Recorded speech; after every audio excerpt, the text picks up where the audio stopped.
Shalom Havrim, James Trim here. It has been said that there are over 300 Messianic prophecies pointing to Yeshua as the Messiah in the Tanakh. And while that is true, there are even more so-called Messianic prophecies, well, they are Messianic prophecies, in the books of the Apocrypha and in the book of Enoch. And today I want to look at the wisdom of Solomon, at one of the Messianic prophecies, a beautiful Messianic prophecy found in the wisdom of Solomon. And this is also important because we recently did a video on the Hebrew origin of the wisdom of Solomon and the fact that Ramban believed that the wisdom of Solomon was the actually written by Solomon. So he believed it was an authentic work of Solomon himself. So to begin with, I want to encourage everybody to please donate to support this work. These videos are, I think you'll find, very unique, and they are supported by people like you. We recently learned, probably a better word for it, we recently learned that we were losing a major source of income. So we need your support now more than ever. And as I said, this video channel presents material that much of which you won't find anywhere else. So please donate. You can donate by clicking on the donate link in the video description, or by sending donations by PayPal to donations@wnae.org. Please like these videos, subscribe. We're trying to reach 3,000 subscribers. We're at 2,900 some odd subscribers right now. We're getting very close to the 3,000 mark. And that way you'll find out about these videos as we post them in your notifications. Also, share these videos with your friends so we can spread the word. And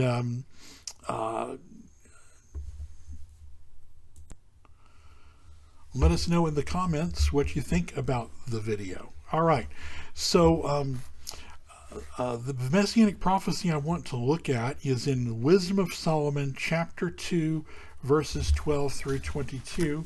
And like many of our studies, this one also has handouts where you can follow along. And the handouts, you can click on the link in the video description for the PDF file of the handouts and print them out for yourself so you can follow along. Wisdom of Solomon, chapter 2, verses 12 through 22. I'm going to read through it first, and you'll see how clearly obvious the Messianic prophecy is as I read through it, and then we'll just look at the text a little bit at a time. It says, "Therefore, let us trouble the righteous one, because he is not pleasant to us, and he stands up against our doings, and he reviles us for our transgression of the Torah, and records against us the trespass of our audacity." Verse 13, "He professes that the knowledge of Elohim is his, and he says concerning himself, I am the son of Elohim. He is a rebuker of our thoughts. He is heavy upon us even to behold, because his way of life is not like others. His ways are different. We are esteemed by him as impure, and he abstained from our ways like from impurity. He blesses the ways and the end of the righteous, and he boasts that Elohim is his father. Let us see if his words are true, and let us test him by his departure. For if the righteous one is the son of Elohim, he will receive him and deliver him from the hand of those who rise up against him. With despitefulness and with torment, let us examine him, that we may know that we may know the concern of his humility and be harmful to him. To a shameful death let us condemn him. We shall be upon him and shall question his words. These insipid things they did think and were deceived, because their own wickedness had blinded them. And they did not know the mysteries of Elohim, neither hoped they for the reward of the pure, and they did not esteem an old soul without blemish. Okay, let's look at this. Let's unpack this. Okay. So chapter 2, verse 12, therefore let us trouble the righteous one, because he is not pleasant to us. And he stands up against our doings, and he reviles us for our transgression of the Torah, and records against us the trespasses of our audacity. This is a remarkable prophecy that was fulfilled in passages like Matthew chapter 15, verses 1 through 3. Then came near to him the scribes and the Pharisees from Jerusalem, saying, why do your Talmudim transgress the decrees of the elders? For they clean not their hands, and when they eat bread. But he answered them and said, why do you transgress the commandments of Elohim by means of your decrees? Matthew chapter 15, also Matthew 23, both fulfillments of this Messianic prophecy. Wisdom, again, chapter 2, verse 13, Solomon says, he professes that the knowledge of Elohim is his, and he says concerning himself, I am the son of Elohim. And this was fulfilled in Matthew chapter 27, verses 41 through 44. And likewise the chief Kohanim reviled him, and the scribes and the elders, saying, he saved others, but himself he cannot save. If he is a king of Israel, let him now come down from his gallows, and we will believe in him. He believed in Elohim, let him deliver him now, if he delight in him, for he said, I am the son of Elohim. And so likewise the robbers which were crucified with him reproached him. Also in Yochanan chapter 10, verses 36 through 39, to him whom the Father sanctified and sent to the world do you say, you blaspheme, because I told you that I am the son of Elohim? Though I do the works of my Father, you do not believe me. But if I do, though you do not believe me, believe my works, that you might know and believe that my Father is in me and I am in my Father. And they wanted to seize him again, but he escaped from their hands. That's Yochanan chapter 10, verses 36 through 39. So this prophecy again fulfilled by Yeshua. Verse 14 of Wisdom of Solomon again, he is a rebuker of our thoughts. And this was fulfilled by Yeshua in Matthew chapter 9, verse 4. And when Yeshua perceived their thoughts, he said, why think you evil in your hearts?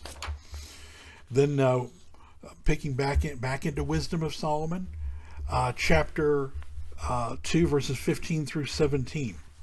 He is heavy upon us to behold, because his way of life is not like others. His ways are different. We are esteemed by him as impure. He abstained from our ways like from impurity. He blesses the ways and the end of righteousness, and he boasts that Elohim is his Father. Let us see if his words are true. Let us test him by his departure. So this actually, this prophecy in Wisdom of Solomon recalls a passage from Genesis chapter 37, verse 20 in the Torah, where we read, come now, therefore, and let us slay him, talking about Joseph, the patriarch. His brothers are talking about him, and cast him into one of the pits, and he will say, and we will say, an evil beast has devoured him, and we shall see what will become of his dreams. This passage in Genesis, in Bereshit in the Torah, is a agadic, typological messianic prophecy of the Messiah. In fact, this is why one of the titles of Messiah is Messiah ben Ephraim. Some will say that Messiah ben Ephraim or Messiah ben Yosef is a different Messiah. Well, I don't know if we've done a video on that yet, but we will in the future on the two Messiahs. So the reason that we have Messiah ben Yosef, the concept of Messiah ben Yosef in the rabbinic literature, is because that Messiah ben Yosef is typologically like Joseph the patriarch. He comes and he suffers to redeem his brothers. So like Joseph the patriarch, Yeshua was betrayed by his own for a few pieces of silver. He was cast into the pit, just like Joseph was betrayed for a few pieces of silver. He was cast into the pit, or death, and raised back up so that he might redeem his brothers. Like Joseph, Yeshua's teaching and revelation angered his brothers, who sought to put his claims to the test by casting him into the pit of death. The wisdom of Solomon continues in verse 18. For if the righteous one, the tzaddik, which is the title of the Messiah, by the way, if the righteous one is the son of Elohim, he will receive him and deliver him from the hand of those who rise up against him. This is recalling parallels a prophecy found in Psalm 22, verse 8 or verse 9, depending on whether you're looking at a Jewish or Christian edition. It says, "Let him commit himself unto Yahweh. Let him rescue him. Let him deliver him, seeing he delights in him." And this was fulfilled by Yeshua. We read in Matthew chapter 27, verse 43, "He believed in Elohim. Let him deliver him now, if he delight in him, for he said, I am the son of Elohim." And in Yochanan chapter 5, verse 18, "And because of this, the Judeans all were sought to kill him, not only because he had loosed the Sabbath, but also because he had spoken about Elohim, that he was his father, and made his soul, or his nephesh, equal with Elohim." The prophecy of the wisdom of Solomon continues, verses 19 through 22. "With despitefulness and with torment let us examine him, that we may know the concern of his humility, and be harmful to him. To a shameful death let us condemn him. We shall be upon him, and shall question his words. These insipid things they did think, and they were deceived, because of their wickedness had blinded them. And they did not know the mysteries of Elohim, neither hoped they for the reward of the pure, and they did not discern an old soul without blemish. And this also was fulfilled by Yeshua, as Yaakov HaTzadik wrote in chapter 5, verse 6 of the book of James in the English. "For you have condemned and killed the just," or the tzaddik, the righteous one, "and he did not stand against you." So this messianic prophecy of the wisdom of Solomon, chapter 2, verses 12 through 22, fits well right alongside the prophecies like Psalm 22, Isaiah 53, as a profound prophecy of Messiah's role as a suffering servant, as Messiah ben Yosef, and as being fulfilled by Yeshua.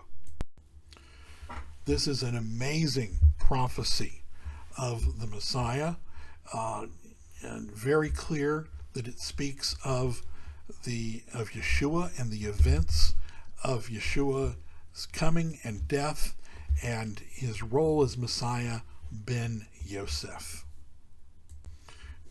This prophecy really should sit right alongside the other Messianic prophecies, 300 plus Messianic prophecies we find in the Tanakh.